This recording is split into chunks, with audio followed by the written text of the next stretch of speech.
All right, let's take a look at these two vectors here. So vector v is going to be 6, negative 13.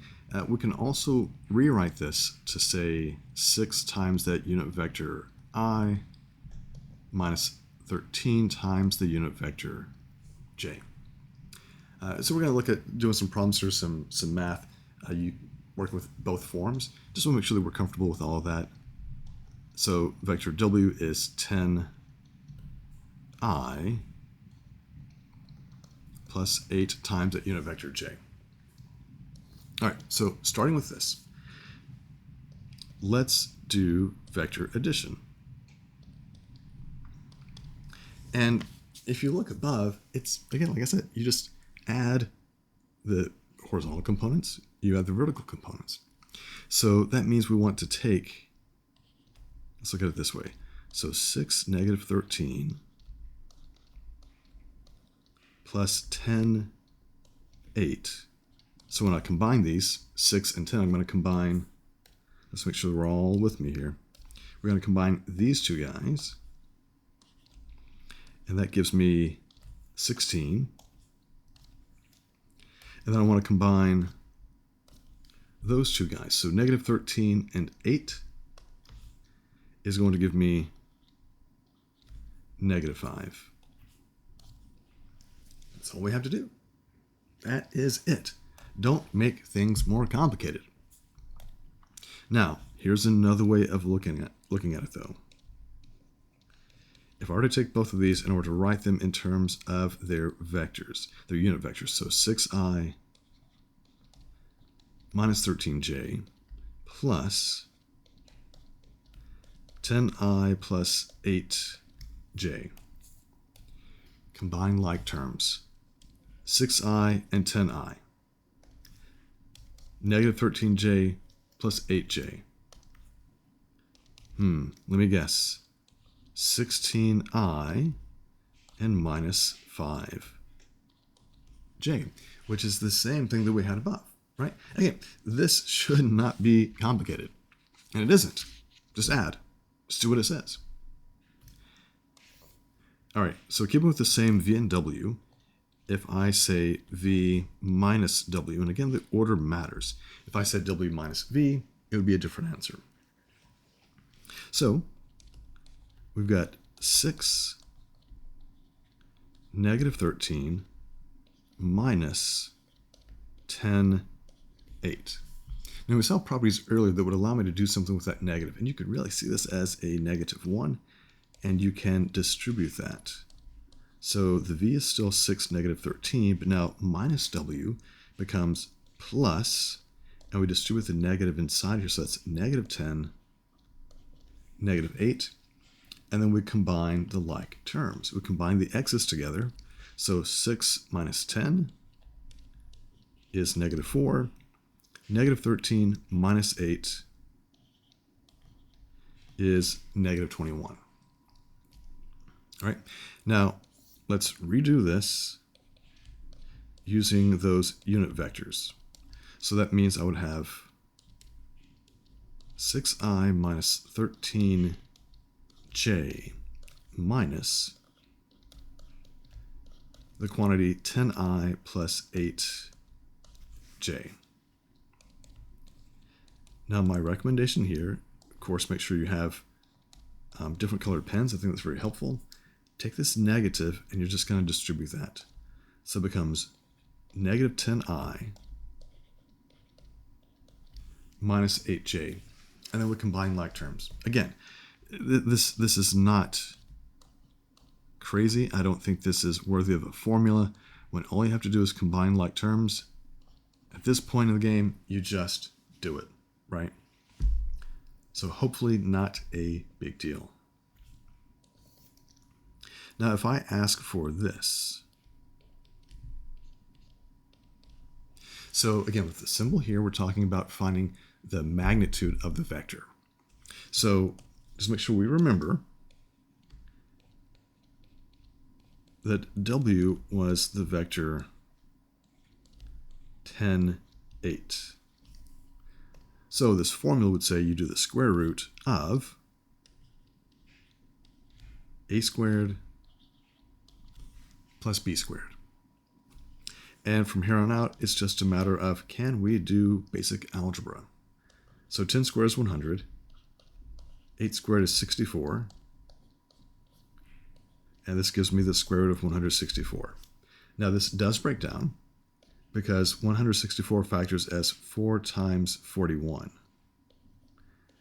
And square root of 4 is 2. So the answer here is just going to be 2 times the square root of 41. Nothing else we can do there. No need to go to the extra effort of turning it into a decimal. Keep your answer exact, if at all possible. All right, the next question. We have -5 times vector v. That is, sorry, I can't stand that. It's too messy for me. There we go. So -5 is your alpha. That's the scalar multiple. And remember what v is. V is 6, -13. And we saw a property in the previous video that says, well, if you have a scalar multiple, that -5 is going to hit both of these guys. So it becomes now -30 and +65. So its direction is going to be the opposite of what v is because of the negative. And it's going to be 5 times as long if you were to look at the directed line segment. Now we could, again, rewrite this in terms of the unit vectors I and j and redo it, but we can just take this answer here and say, oh, well, this becomes -30i plus 65j. Yeah. Are we surprised? Are we shocked? Is this something that we're going to tell our family about over dinner? Probably not. They're probably going to go say, yeah, of course it is. Why wouldn't it be? That makes total sense. So what if I take 4 times vector v minus 3 times vector w? Now, it doesn't really matter which way you want to go about this. If you want to look at it in terms of the algebraic form or you want to look in terms of the unit vectors, it's all going to be the same. I like to use the vector form, the algebraic form. So that's going to be 4. Let's see. So v is, what is that? 6 -13 minus 3 times vector w, which is 10, 8. So this, I think, is really the easiest way to do this, and less writing. So 4 times 6 is 24. 4 times -13 is -52.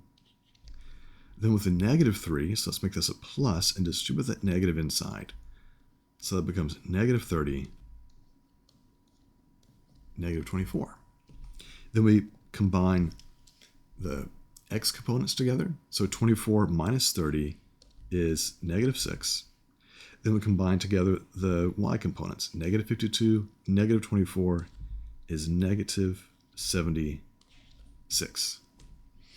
Again, you could have done this with the unit vector stuff, and you just said 4 times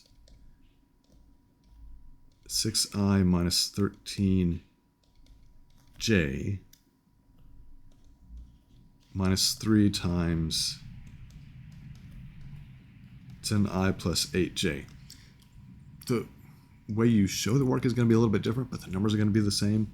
So I think this part over here on the left is a lot easier to see and do. And then from here, I'll say, you know what? This is going to give me -6i minus 76j. And I'm done.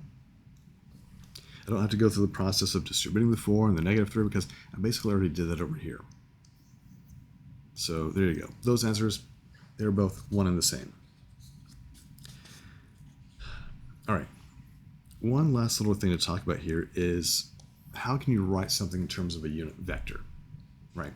And this is going to be very helpful if we can see things in terms of a single unit.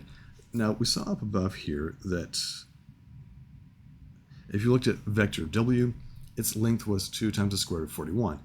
Definitely not a unit vector because a unit vector would have a magnitude of 1. What we can do is we can kind of force its hand, though. So if we want to find a unit vector from something that's not a unit vector. So here's the way that it's written in the textbook, as vector v divided by the magnitude of that vector. Okay, I think it might be easier to see it like this, where you do 1 over the magnitude times the vector. And the reason I like this a little bit better is because writing it this way very clearly shows you what your scalar is going to be that you're going to multiply times v to kind of reduce it back to something that has a unit vector of 1. So v could be,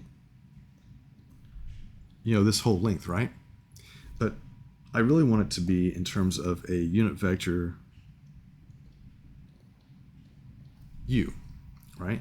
So in other words, you need to figure out how many unit vectors are in this whole guy.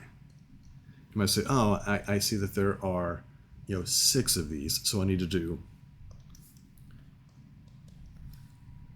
for example, I'll say this, that my unit vector is going to be 1/6 of that vector v.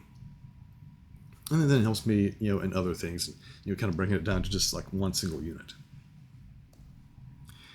All right, so if I want to find a unit vector of this, so let's see, unit vector, or vector v, excuse me, is 8, -15, in other words, 8i minus 15j, which I hope is very clear is not a unit vector. The length is way more than 1. So if I want to rewrite this in terms of a unit vector, I need to first find the magnitude of v, and then I'm going to multiply that times the vector v itself to find out what the unit vector is. So the unit vector is going to be in the same direction, but it's going to have a length, it's going to have a magnitude of 1. Okay, so unit vectors go in the same direction as the vector it's connected to, same direction, but the length is now 1. So let's figure this out. What is the length of vector v? Well, we've got the formula, right? Which says that we would do 8 squared plus 15 squared. Now you might say, wait. I thought that's -15. You feel better? Do we see that it's going to be the same thing no matter what? Whether I have the negative there or I don't, once I square it, it's going to become positive anyway. So I just kind of ignore that because I know I can. 8 squared is 64. 15 squared is 225. When their powers combine, we have 289. And the square root of 289 is 17. So the way I work out my unit vector is that I'll do 1/17 of vector v. So that means a 17th of this guy right here. So this will become 8/17 comma -15 over 17. That will be a unit vector that is going in the same direction as v, but now has a length of 1.